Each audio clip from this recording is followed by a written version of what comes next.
Hi guys, welcome to ultimate channel. இன்றைக்கி நம்ம வீடியோவில் என்ன பார்க்க போகிறோன்னா, கொரியாலிஸ் விளைவு பற்றி பார்க்க போகிறோம். வாங்க வீடியோக்குள்ளே போகலாம்.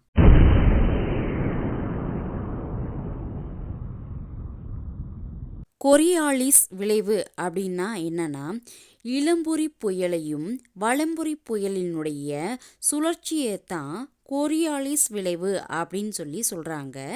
இது எப்படின்னா, மேட்டிலேருந்து தாழ்வுக்கு பாயக்கூடிய தண்ணீர் போல் காற்றழுத்தம் அதிகமான இடத்துல இருந்து குறைவான இடத்துக்கு காற்று வீசும்.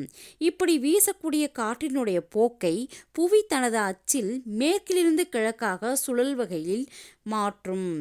நிலநடுக்கோட்டில் வடக்கு பகுதியில் வீசக்கூடிய காற்றை வலப்புறமாக திருப்பும், தெற்கு பகுதியில் வீசக்கூடிய காற்றை இடப்புறமாக திருப்பும். காற்றினுடைய வேகமானது கூடினால் இந்த விளக்கமும் கூடும். வங்கக்கடலில் வீசும் புயலும் அமெரிக்காவை, ஜப்பானை, சீனாவை தாக்கும் புயல்களும் இடம்புரி புயல்கள் ஆகும்.